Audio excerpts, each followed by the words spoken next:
안녕하세요. 김성길 목사와 함께하는 사람 이야기 제2단원의 G7 과정입니다. 자, 이 시간에는 전 시간에 이어서 7-9 이 경제의 기술에 대해서 계속 살펴보겠습니다.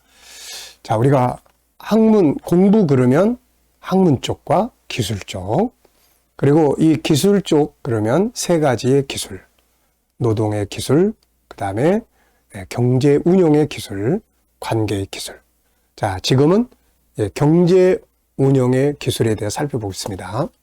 자, 우리가 또 경제 그러면은 항상 세 가지의 경제관. 첫째는 생산성을 높여라. 네. 소득을 많이 얻고자 싶으면 생산성을 높여야 되거든요. 내 재능들을 더 많이 개발하고. 그 다음에 두 번째는 얻어진 물질, 재물을 경영하는 거죠. 운영, 경영. 그 다음에 이제 세 번째는 뭐합니까? 이제 하나님의 도우심에 대한 믿음과 창의적인 아이디어, 도전, 이런 것들이 필요합니다. 그래서 기독교인들의 경제 운영은 이렇게 세 가지로 자기 생산성을 높이고 주어진 물질에 대한 운영 능력을 키우고 그 다음에 또 창의적인 도전을 통해서 하나님이 일하실 수 있도록 만드는 것. 자, 이 시간부터는 이제 몇 회에 걸쳐서 유대인들의 경제 운용에 대한 자녀 교육에 대해서 살펴보겠습니다. 자, 이 시간부터는 7-9입니다. 유대인들의 경제 운용에 대한 자녀 교육. 우리가 이 노동이라든지 또 경제에 대한 부분들은 참 유대인들로부터 배워야 할 부분들이 많이 있습니다. 그래서 제가 이 IQ를 특별히 연구를 할 때 유대인들과 관계된 책들을 많이 보고 또 뭐 제가 이스라엘 여러 번 다녀왔으니까요. 거기에 랍비 집에 가보기도 하고 그들의 생활이나 이런 것들을 조금 들여다보기도 하고 그러면서 유대인들의 교육 그리고 유대인들의 경제 이런 것들을 좀 살펴본 바 있습니다. 그래서 여기에서는 이제 그런 것들을 좀 정리해 가지고 여러분들에게 소개를 해드리려고 합니다. 자, 먼저 유대인들의 경제 운용에 대한 자녀 교육. 사실 유대인들의 모든 것이 옳다고 할 수는 없죠. 뭐 다 그 사람들이 뭐 정답은 아니에요. 그러나 그들이 성경, 구약 성경이지만 성경과 탈무드를 기반한 삶의 자세, 경제의 자세 이런 것들은 배워야 할 부분들이 많이 있죠. 자, 지금부터 이제 소개해 드릴 내용들은 유대인들의 자녀들에 대한 경제 교육에 관한 이야기들입니다. 참고해서 우리도 우리 자녀들에게 돈은 아빠가 벌 테니까 너는 그냥 공부만 해라. 이런 말 하지 말라는 거죠. 아이들도 스스로 경제의 원리를 익혀갈 수 있도록 경제 교육의 원칙을 우리도 만들어 보면 좋겠다는 겁니다. 자, 돈은 나중에 생각해도 되니까 너 지금 들어가서 공부해. 이런 거는 사실 참 안 좋은 말들이에요. 올바른 경제 교육도 중요한 공부거든요, 이게. 자, 먼저 유대인들의 경제 교육 첫 번째 이야기를 함께 하려고 합니다. 자, 세계 인구의 0.2%인 유대인들은 세계 각지에 흩어져 약 2000년 동안 나라 없는 서름을 견뎌내며 살아남았죠. 그런 가운데서도 유대인들은 노벨상의 40%, 노벨 경제학상에서는 65%를 휩쓸고 전 세계 억만장자의 30%, 또 유명한 경제 잡지인 포춘지가 선정한 100대 기업 소유주의 40%를 차지하고 있다고 하죠. 역사를 바꾸고 세계를 움직인 인물 중에는 유대 민족이 아주 많습니다. 물리학에서는 아인슈타인, 공산당 선언을 한 사람도 칼 마르크스, 인간의 무의식 세계를 연구한 프로이드, 물리학의 아버지 뉴턴, 또 로스차일드와 조지 소로스, 스티브 발머, 마이클 델 등 비즈니스의 귀재들과 토마스 데이슨, 엘빈 토플러, 리처드 파이만, 미국 연방은행의 벤 버냉키 의장, 워너 브로더스를 비롯한 할리우드의 5대 메이저 영화사들, 세계 석유 재벌들, 세계 최대의 와이너리 주인들이 다 유대인들입니다. 부자도 많아서 현재 세계 경제를 주름잡고 있는 거죠. 이와 같은 유대인들의 경쟁력은 무엇일까?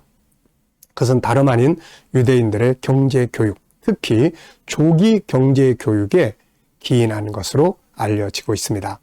유대인들은 자녀들이 어릴 때부터 가정에서 경제 교육을 철저히 시킵니다.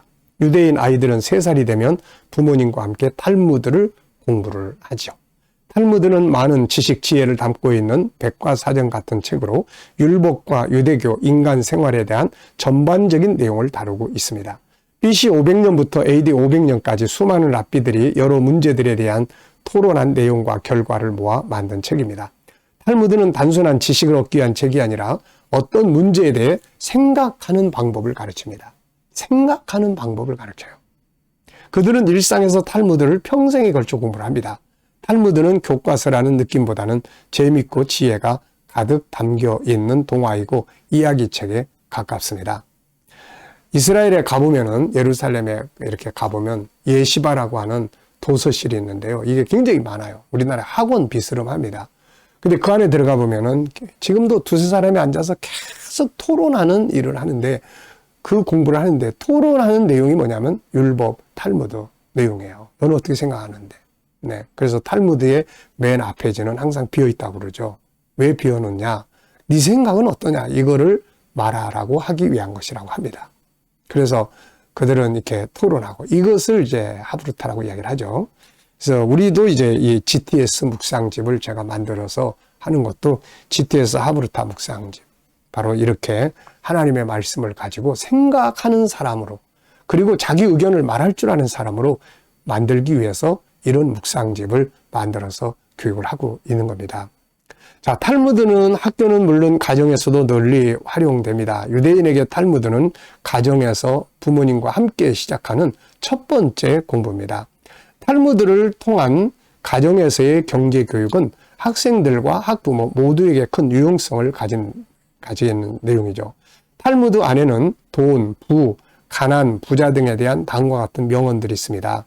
즉, 돈은 저주도 악도 아니다. 인간을 축복하는 것이다. 돈은 결코 모든 것을 좋게 하지는 않는다. 가난하니까 올바르고 부자니까 그릇되었다고 하지 마라.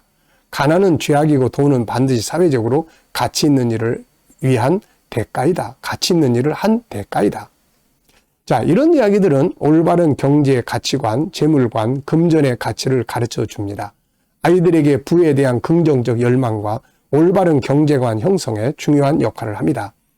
꿈에 나타나 소원을 이루어주겠다고 한 신에게 솔로몬이 이제 하나님이죠. 돈, 명예 등이 아니라 지혜를 이야기한 것처럼 탈무드를 통해 초등학생들에게 경제에 대한 올바른 지혜를 가지게 할 수가 있습니다. 돈은 왜 필요하고 어떻게 벌고 써야 하는지를 어릴 때부터 잘 가르쳐야 부모에 대한 의존성이 줄어들고 경제적 자립성 신장에 큰 도움을 줄 수가 있습니다. 돈에 대한 가치를 모르면 사치, 낭비, 무절제로 흐르기 쉽죠. 그러므로 돈은 거저 생기는 것이 아니라 열심히 일한 대가로 얻는 것이라고 어릴 때부터 가르치는 것은 대단히 중요한 것입니다. 결국 유대인들의 경쟁력 핵심은 부모들이 자녀가 어릴 때부터 구약 성경 속의 경제 관련 내용을 함께 읽으며 문답자로서의 멘토 역할에 충실한 결과이지 결코 공짜 선물이 아니라는 것을 잊지 말아야 합니다. 네.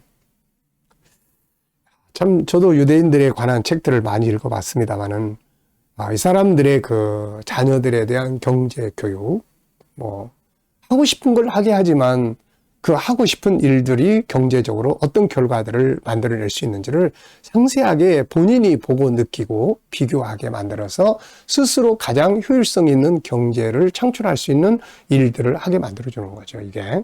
자, 그래서 이 유대인들은 대학생들이 이제 80%가 창업을 한다고 하죠. 그만큼 이 풍성한 생각과 아이디어, 도전 정신, 또 경제에 대한 어떤 이런 것들이 투철을 하기 때문에 그게 가능하다고 합니다. 전 시간에도 잠깐 이야기했습니다만은 이제 이 사람들은 아이들이 13살 그리고 여자인 12살이 되면 성년식을 하는데 이때 이제 세 가지를 준다고 하죠. 첫째는 성경을 줍니다. 그 다음에 두 번째는 성경은 길이니까요. 물론 이들의 말하는 성경은 구약입니다. 구약. 그 다음에는 이제 시계를 주죠. 이제부터는 너희가 너희 인생의 시간을 관리해야 될 책임이 있다. 세 번째는 통장을 줍니다. 펀드라든지 또 친척들이나 이런 사람들이 다 모여가지고 모아주는데 제가 어느 글을 보니까 이게 평균 한 5천만 원 정도 된다고 해요. 그러니까 이걸 가지고 이제 얘네들은 13살 될 때 얘네들은 그걸 가지고 이제 펀드나 이런 데 투자하는 것들을 어려서부터 배워왔으니까 투자하게 되고, 이게 나중에 대학생쯤 되고 막 이러면은 막 몇 억씩 되게 되고, 그래서 뭔가 창업할 수 있는 이런 기반들을 만들어 가게 되는 거죠. 우리는 13살, 12살 되면 뭐 합니까? 사춘기. 네. 부모를 힘들게 하는 사춘기. 이 사춘기라는 게 왜 문제가 되냐면은 준비되지 않은 성장통이기 때문에 그래요. 근데 유대인들은 아기 때부터 벌써 3살, 4살 때부터 탈무드, 거기에 뭐 이런 거 저런 거 올바른 지혜의 이 이야기들, 토론, 뭐 생각. 그러니까 이 무슨 이게 뭐예요? 사춘기나 이런 그 진통을 겪을 이유가 없는 거예요. 단계별로 차근차근 커가기 때문에. 우리나라는 이런 교육들, 지혜의 교육, 이런 것들이 없다 보니까 오늘날 갑자기 말 안 듣는 아이가 돼 있고, 자기 생각대로 고집대로 하는 아이가 돼 있고, 이렇게 되는 거예요. 그래서 사실 이런 교육의 정책이나 이런 것들이 어려서부터 잘 만들어지고, 그리고 특히 이렇게 경제에 관한, 사실 성경을 보면은 경제에 관한 이야기가 얼마나 많습니까? 우리가 잠언에 보면은 경제, 돈 버는 방법, 네? 부지런해야 된다. 게으르지 마라. 뭐 신약은 안 그렇습니까? 데살로니가후서 3장에는 게으른 자는 먹지도 말라. 일하기 싫은 자는 먹지도 말라. 이게 다 경제거든요. 경제. 그리고 구워줄지언정 구워 먹지 아니하고. 뭘 구워줍니까? 바로 이게 경제거든요. 다. 그러니까 이렇게 저울을 속이지 말라든지 뭐 다양한 경제의 내용들이 있거든요. 그러니까 이삭의 이야기, 아브라함의 이야기, 우리가 이걸 다 영적으로만 볼 일이 아니라 현실적으로 올바른 경제 관계에 대해서 아이들 어려서부터 바르게 가르치고 이끌어 주는 것이 그들의 미래에 성공하는 비결이 될 수가 있는 거죠. 자, 이 시간에는 유대인들의 경제 교육 첫 번째에 대해서 이야기를 좀 나눴습니다. 자, 다음 시간에 계속 이어가겠습니다. 감사합니다.